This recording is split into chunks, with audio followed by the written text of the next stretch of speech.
привет, это Мистер Литл, который хайпует. Ага, угу.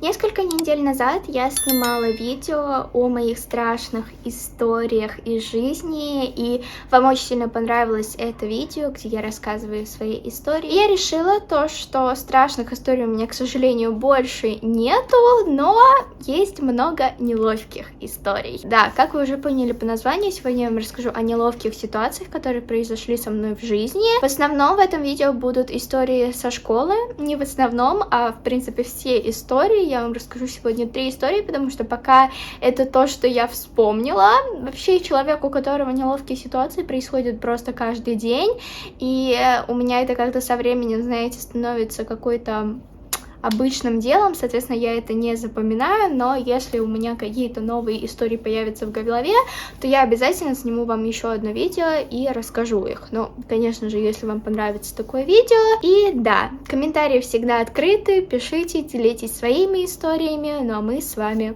начинаем. Начну я, пожалуй, с истории, которая, мне кажется, у всех хотя бы хоть раз происходила в жизни, в школе, не в школе, да, в принципе, в любом месте, и она связана с газами, которые исходят из нашего тела. Мне кажется, вы понимаете, о чем я говорю, да? Не помню, какой это был класс, но у нас, по-моему, был экзамен, и я, очень хотела, знаете, так, выдавить то, что у меня было внутри, не именно в туалет сходить покакать, а именно как бы, сделать свою нужду, да, и, как вы понимаете, экзамен, в классе полная тишина, просто все делают тест, сидят, молчат, никто не разговаривает, и я, конечно, как самый умный человек, думаю, как мне это сделать? Типа в туалет сейчас меня, скорее всего, не пустят, потому что экзамены, а во время экзаменов нас не выпускают из класса. Суть в том, что в классе я не могла выйти, а в классе, очень опасно это делать. И я, как самый умный человек, вспомнила какую-то вот эту вот сцену из фильма, знаете, когда кидаешь на пол что-то и сразу же в это время пукаешь.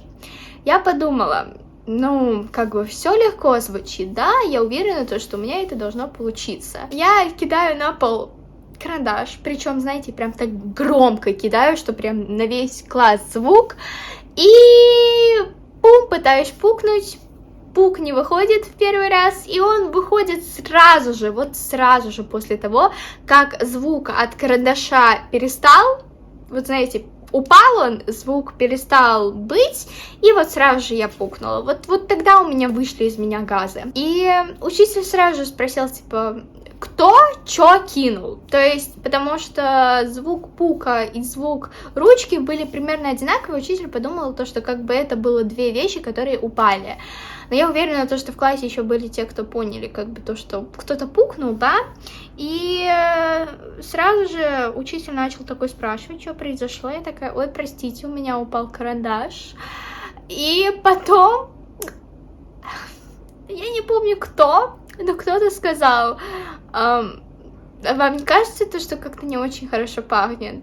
Я такая, как самый умный человек, поднимаю руку учителю и говорю, teacher, I'm so sorry, у меня понос. Я не знаю, что я в этот момент думала. Может, я думала то, что я смогу таким образом свалить из класса до того, как все поймут то, что это была я. Но я, на весь класс сказала, что простите, мне нужно в туалет сходить. Ладно бы все закончилось на том, что я пукнула не в тот момент, когда, ручка упала. Но насколько нужно быть тупой, что сразу же после того, кто-то понял то, что кто-то пукнул, взять, поднять руку и сказать то, что тебе нужно в туалет. То, что у тебя, болит живот. Нормальный человек бы сидел молча. И пукнул бы на улице, потерпел. Хэштег кринж от Насти. Следующая история тоже примерно, знаете, в тему в такую, только это уже происходило не в классе, а снаружи класса. Такая небольшая предыстория. Я человек, который в школе либо всегда молчу, либо меня просто прет. Не бывает ничего посередине. И был один день, когда меня просто прёло. прёла, что это вообще за слово, но, в общем, я была сумасшедшая в тот день, я себе сделала прикольную прическу, сделала такую, знаете, прическу единорога, волосы вот так вот сделала, как у единорога, рог, и ходила по всей школе и говорила I'm a unicorn. Пятиклассница. Настя, 12 лет. Это еще не самое худшее. Я бегала по всей школе, притворялась единорогом. И был один мальчик, который был, по-моему, на год старше, что ли, нас. И мне ничего, как бы, у меня никакой контакт с этим мальчиком не было, он мне не нравился, но не то чтобы не нравился, ну, как бы, обычный человек, который просто на год старше меня, да. Была одна девочка в нашей компании, которая с ним очень близко дружила, и она подходит, я подхожу за ней к этому мальчику, и я говорю I'm a unicorn ему, он на меня смотрит, как на дуру, и я чихаю, и у меня из носа сопля вытаскивается, выпляскивается, выпадает. Вы поняли суть. Да, я в тот момент еще болела, и я прям чихнула чуть ли ему не в лицо, и когда я чихнула, у меня вот эта вот сопля вышла из носа, и это было просто ужасно. И чтобы вы понимали, насколько я хотела заорать там. Ну, как бы, хорошо, что это не мальчик, который мне там, знаете, нравился, потому что если бы это был бы человек, который хоть как-то был бы мне важен, я бы там просто с ума сошла, серьезно. I literally died of embarrassment, потому что после этого все надо мной ржали, ну, то есть в нашем круге, кто это видел, потому что это многие увидели, просто это было так ужасно.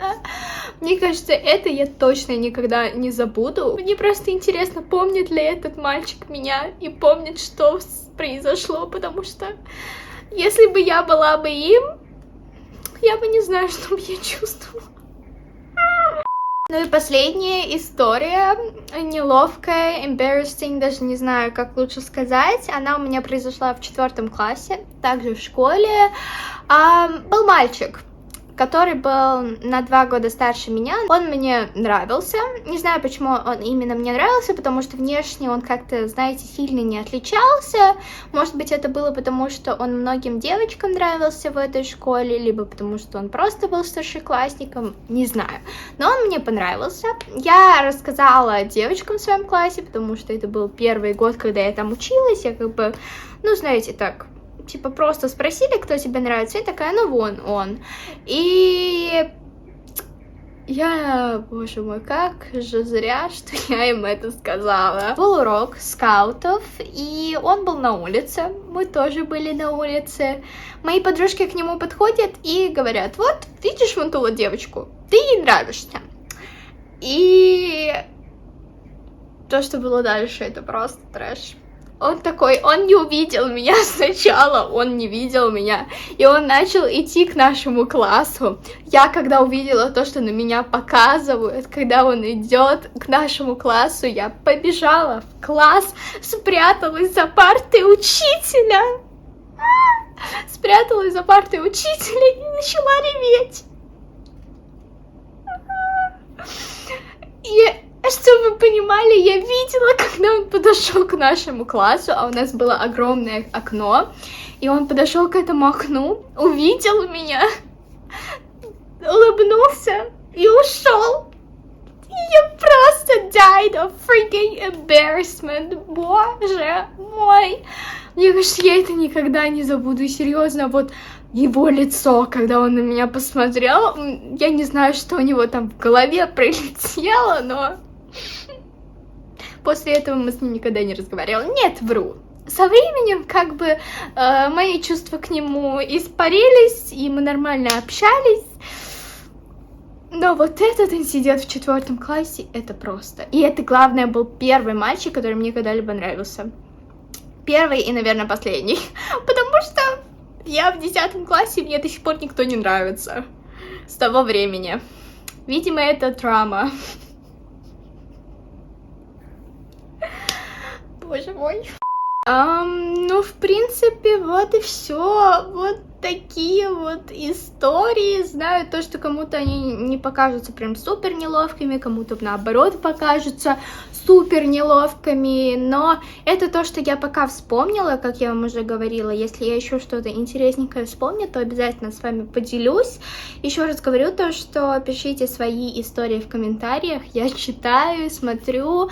Также, возможно, сниму видео, где я читаю ваши истории. В общем, оставляйте, мне будет очень интересно. Также ставим лайки, подписываемся на мой канал. И да, всех целую, до скорой встречи и всем пока.